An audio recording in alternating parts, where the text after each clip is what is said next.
Hi, it's Bryson here, out in nature. Just wanted to record a really quick video.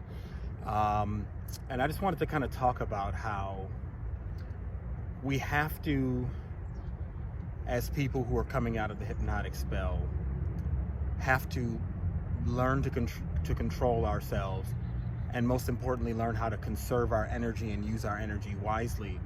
And one of the ways that people who are coming out of the spell often waste their energy, waste their time, and then as a result take steps back in their journey is by trying to debate with and argue, to the point where it becomes like malicious, angry, rage-filled arguments when you're trying to talk to people who are still under the spell, who still have not figured out the perceptual control that is used to keep people controlled through fear, as well as through false promises and things, and they haven't woken up to the fact that this is nonsense, and they haven't woken up to the fact that news is mind control, marketing is mind control, and how these things put these subconscious messages inside of you.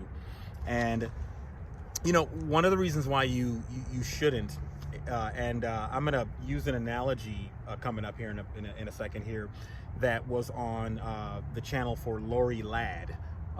Lori, Lore, and last name Ladd. She has actually a really great channel about just dealing with, managing your energy, your spiritual energies during, everything that we're going through right now. And basically what you need to understand is that when you berate people, when you get angry, when you yell and you say, why can't you just see it? And you get angry at these people, you are actually, in fact, playing into another level of the mind control. Because what is going on is that when you get angry at these people, you make them simply become more afraid and more defensive because they're feeling attacked by you. And so that person is not going to perceive you as doing anything benevolent. They're going to actually just double down on the narratives that they subscribe to, that are not even their ideas, that are just ideas that have been implanted in their head, that they only know is so-called true because someone on TV said it, the experts said it. How many times has that happened in history, where the leading authority says something and it turns out to be something different, right? But one of the great analogies or allegories, I should say, that she used is she talked about how when you start to spiritually awaken, you realize that you are like a bug, a fly. You're like a fly. Let's just use fly as an example, that was born into a web. And all throughout this web, there are traps that are designed to control your perception and to get you to accept and subscribe to certain narratives, certain mantras, repeat certain narratives, and use semantics and symbols to keep certain things together, even though when you actually start looking at these things from a bigger picture perspective, you start saying, well, why are we doing this? And so how she explained it is that with everything that's been happening on the planet, and how people are just realizing more and more that, like, wait a minute, this system is not what I thought, is that these events that have been happening are like wind blowing against that web. And we are going into the age of Aquarius. I'm an Aquarius. Aquarius is an air sign, actually, despite the indication that it would be a water sign. And so the winds of change are coming. And so what's happening is all this stuff that has been happening to us is making everybody question their reality, because your whole life, when you were born into this web and you were programmed with all of these ideas, you just thought, oh, this is just the way it is. This is reality. And now you're starting to realize, like, wait a minute, these people just regularly lie and they just break promises repeatedly. And yet people seem to keep accepting that they are the people to trust. They are the people to listen to. And it doesn't matter how many contradictions they make, broken promises, hypocrisies, and just straight up falsehoods.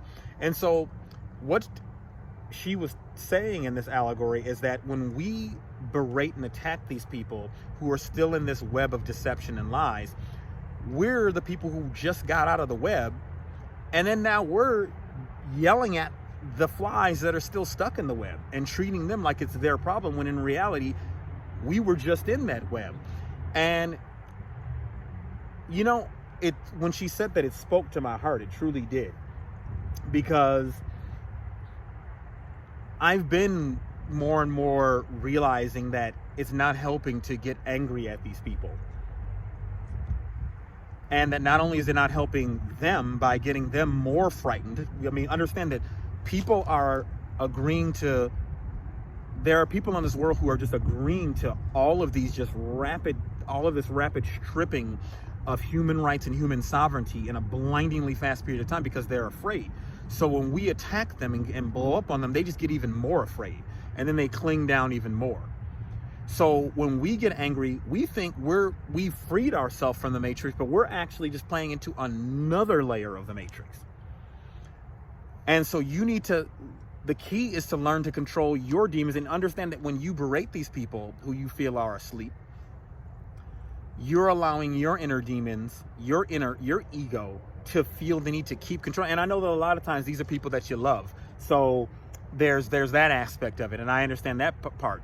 But just understand that doing that is not good. And you need to understand that the reason why everything is being done that is causing people to think that you're crazy, that you're losing your mind because you woke up to the hypnotic spell and realized that, like, this society is like, it's like They Live, almost, where like you start to now, anybody knows the movie They Live with Rowdy Roddy Piper, where he puts on some glasses and suddenly he could see through the propaganda and the subliminal messages.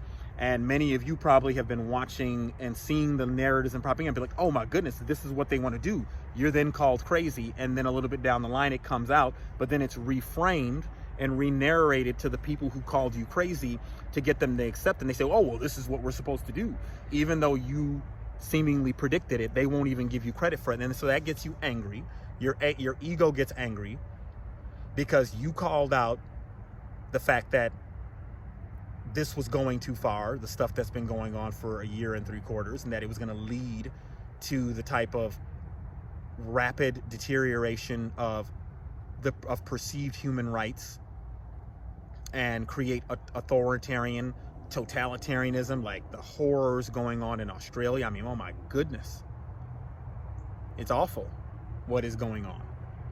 And it's so amazing how they're clamping down harder as more and more people start to question and say, like, what's going on here?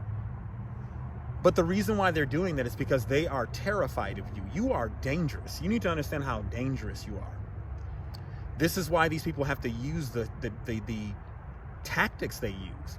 This is why they have to silence certain people by saying, you know, through these different social media companies, saying this narrative cannot be heard. You know, the C word. I don't even want to say that because these algorithms will pick that up.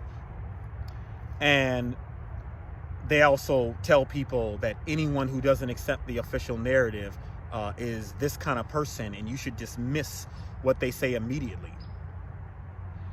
And so they create the situation that states that doesn't even allow a certain narrative to enter the arena. And here's what I always say about perspectives and arguments. It's not about whether a certain argument is potentially correct or not, but how can you get to truth if you don't allow the full range and the full arena, the full range of ideas to be discussed in the arena? When you say this whole perspective can't even be examined. Well, people do that when they're afraid that their arguments can be taken apart. And so that's part of the first layer of the deception that goes on, is that, you know, when a parasite is taking from a being, the number one thing the parasite has to do is not let the being it is parasitically feeding on know that it's being parasitically fed on. So you have to keep people programmed thinking that the purpose of life is to spend the majority of your waking hours slaving away, counting down the clock like a prison sentence, and then consuming, watching entertainment, going to sleep, and then doing it all over again. Work, consumption, entertainment, sleep. And just be a robot and then just obey exactly what you're told. Believe the version of reality that you're told. Don't question it. Don't question why we live in such a shockingly anti-human society. I mean, ask yourself this. Why, during a time when it was well known that lead is a neurotoxin, have so many lead pipes been installed all across the United States? I mean, ask yourself, it was known that lead causes these problems. So why would you put it in people's water supply? And see, if that's like, this seems like a deliberately anti-human society, because it is. And you're one of the people that's waking up to how people are intentionally kept in a state where they are depleted, they are unhealthy, they are apathetic, and they are afraid. And that's everything that's about this fear-based media, how in the 90s they blamed fat for health problems and then had this fat-free thing and then pumped up the sugar, which was the real cause. And so that's the first part. And then the second part, obviously, is keeping humanity from knowing how powerful they are. Letting people know that they could change this instantly, that 24 hours, the whole paradigm could shift if enough people became conscious and aware. And then the third dynamic of it is making people afraid of the loss of this parasite that is on humanity. And make you think that when this parasitic ass, corrupt, ridiculous political, economic norm that normalizes psychopathy and allows psychopathy to be excused and veiled through business, like when GM knew people were dying from their cars from a part that was less than a dollar, but it didn't fit into the equation, because the numbers don't say it's worth saving people's lives yet, and these people are not in prison. It's crazy. And so they want you to think that when this parasite dies, that all hell's gonna break loose. It's not. Humanity will go on. And you have to understand that this parasite has to die eventually. It knows it's being discovered, and it's an abstract thing. It doesn't exist physically. So protect your energy and just try to be loving. Obviously, distance yourself from certain people if they are being too toxic. You are going to have to do that. But stay strong. Thank you guys, as always, for tuning into my videos. I really appreciate making it because I want to help other people along this journey, and we will be all right. So, all right, take care.